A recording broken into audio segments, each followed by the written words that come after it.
I thought I'd never say this, but it's good to see everybody here. I always looked at this day as Groundhog Day, but I no longer do. But no, it's great to be back. We're obviously this time of year gives us a chance to be around the draft prospects, but just to give you an update where we are. We, as a coaching staff, we've had a chance to get through all the video, and we're starting to build the playbooks, offense, defense, and special teams, and it's now we're starting to formulate how we're going to put it together with our roster. Obviously, we have a lot of free agents, a lot of business decisions in front of us, and we're still working through that process. But just excited to be here and to get the draft process started. So with that, I'll take your questions. Coach, what are your early impressions on the Cowboys organization? The Cowboys organization, it's a unique place. I've enjoyed every day there. The energy is awesome. I think you feel that from the first time you walk through the doors. So it's the passion, and it really starts with the Jones family, just the way they approach everything. So I've really had my head down, and I think like all coaches, when you're in that first year, you're just trying to get to the next meeting, get things organized, and because there's a lot of things that are different for all of us. I got a lot of coaches on my staff that I have not worked with before. So just putting together protocol, policy, the approach and everything everything we do. So whether it's from game management, football technology, going to Oxnard for training camp, so we just have been grinding through all those things and just trying to make sure we're ready. We will be ready when the players get back officially April 6th. Is Dak Prescott your franchise quarterback?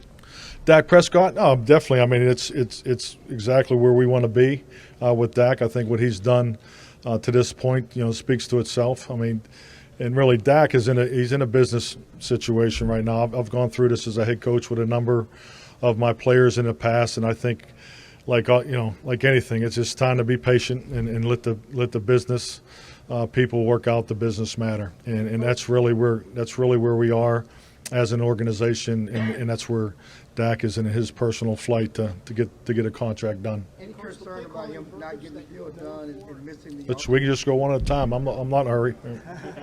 Any concern about if they have to tag him and he doesn't get the deal done, not being available for all season? Really the hypotheticals. Really, it's not really anything I've ever spent much time thinking about. We'll just take it one day at a time, and it's a business matter. So obviously all the things that are involved with that, those are really for Jerry and Steven and Dak's representatives. Hey, Coach, the play calling games that you're used to using, a number of players here, they only know signs. Have you given thought to adjusting it for the modern college player? Because they only know signs coming off the sideline as opposed to, toss 38, halfback lead, fullback pass to wide. Okay.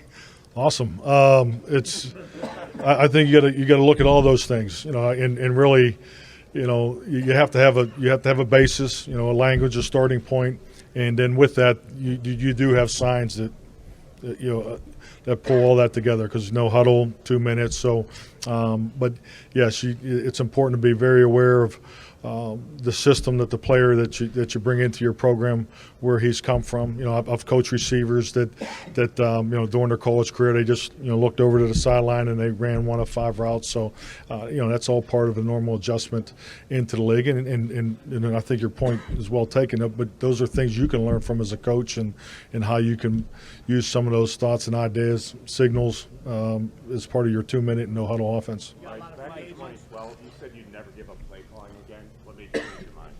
I have a new job, so I get to start over and take all those never again statements back. But no, I think when you just look at the big picture, these decisions that I'm making, particularly early in my tenure, I've had a lot of time to think about it. I've had a chance to study the opportunities that were in front of me for quite some time. And Dallas was the one opportunity that was something I felt it was important to keep the current offense in place because of the success that they've had in the past. The productivity on offense is very high. So there will always be things that are different. I think anytime you have a coaching change, that's obvious. Our approach to offense will change. The design of how we put things together will be different. but it's important to build off of the successful concepts and particularly the language that's in place.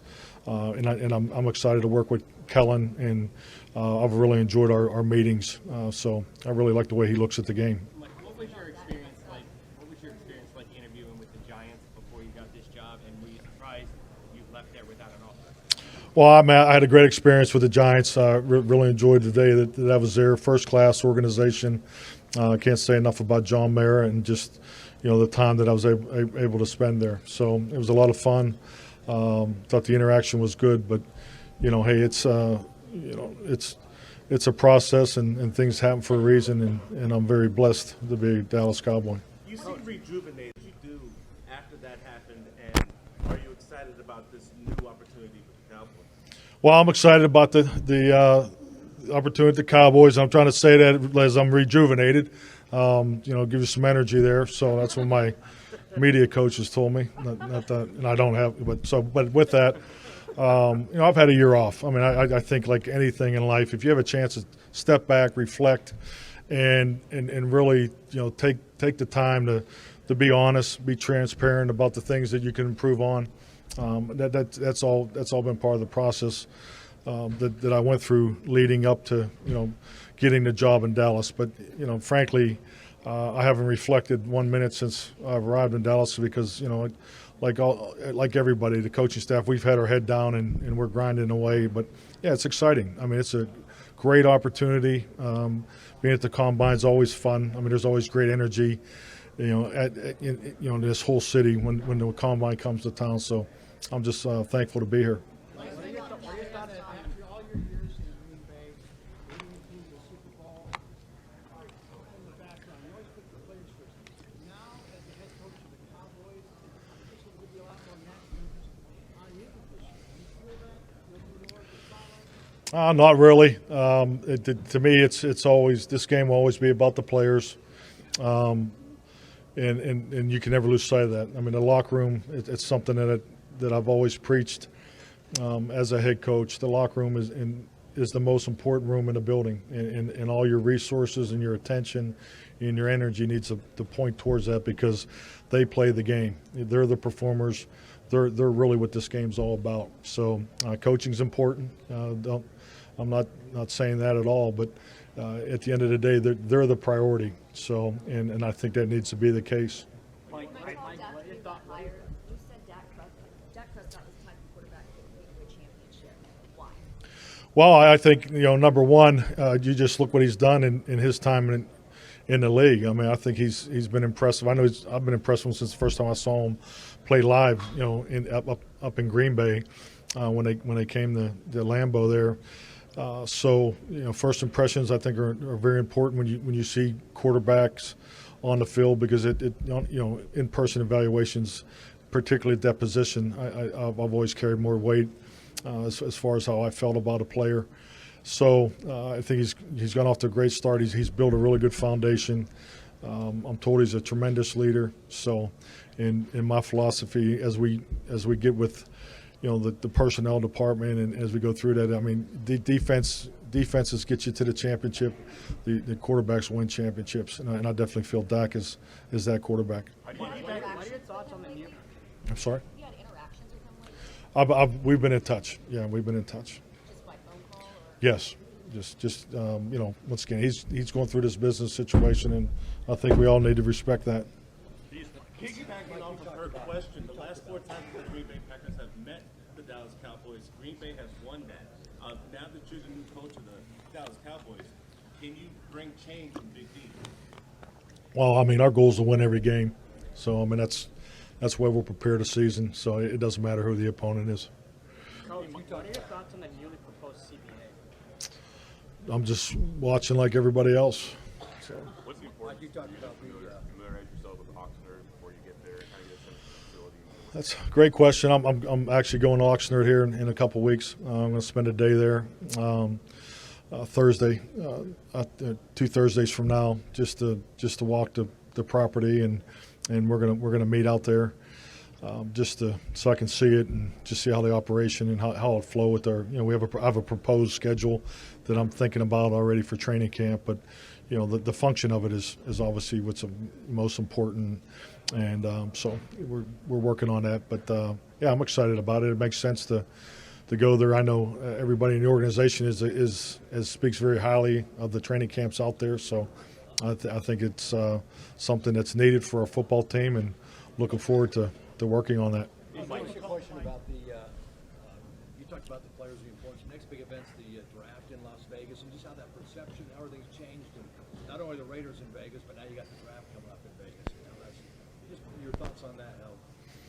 Well, I mean, the draft in Vegas, I think it's great. I haven't been to Vegas too many times in my life, so I'm sure it's grown a lot since the last time I was out there. And I think, the NFL being a part of the landscape out there is awesome. So the draft, what they've done with the draft, the event that's created, I think is phenomenal for the fans. And at the end of the day, anytime you can make it better for the fans, it's good for everybody. Losing your quarterback school your QB school that you did in the offseason was something you always kind of lamented after the 2010 CBA. And your time off this year off, have you had a chance to think about how to rework that, or you kind of also waited on this season? Well, I mean, it's always been reworked since 2011. I mean, it's just how you integrate it. The beauty of the old system was you were able to have 3 or 4. I think it was like 3 weeks where it was totally uninterrupted. You were out there every day with the quarterbacks, just in a one-on-one atmosphere. The time in the classroom was plentiful. So now it's regulated, so you have to build it into the off-season program. We'll start that in phase 2. So there'll be components of the quarterback school that'll be part of that schedule. And Coach, during your time off, was there a particular offensive attack you had the chance to watch that caught your eye? You said, I'm going to enjoy this. Yeah, there's a lot of things. We were able to gather trends, put together trend tapes. So there's a lot of things conceptually that were of interest, and it's not as much new plays, just really variations of concepts that you've used. And my experience is the NFL is like a big cycle. There's concepts that come into play in the 90s and go back out and come, are starting to come back in. You're seeing a lot more two-back offense that's coming back into the league. Last year, particularly with the success, when you look at New England, the Super Bowl run 2 years ago, San Francisco's doing a great job of it. So you just pay attention to those trends, and it's more about the variations that come off of the things that you believe in. But real quick, into the draft, the read option. Into the draft, the Raiders, what are the biggest needs? I guess you got over personnel with the Cowboys already. What are the biggest needs for this team, and how different is your player compared to what's on this team already? Well, I think when you talk about needs, you can't have enough good football players, and I always point to my past experience in 2010 when we won the. All right, so 2010 it took 77 players to win a Super Bowl. So I've never really. I'm not a believer in you're one player away or 2 players away from winning a championship. So you want to have as many veterans as you possibly can. I'm really looking forward to the opportunity to coach a more experienced football team, but that rookie class is so important, and really bringing that veteran group and that rookie class together is really where the really good teams take a big step, particularly in November. So just paying attention more to those types of things, and making sure that how we install and how we lay out this off-season program, we're able to get the veterans up to snuff, but more importantly, when that rookie orientation, when that new group comes in, that we can get these guys meshed as fast as we can. Is there a position you're looking for that you see you're lacking right now? I think, like anything, you want as competitive a roster as you possibly can. I understand where some of the obvious positions people want to talk about, but our free agents list is high.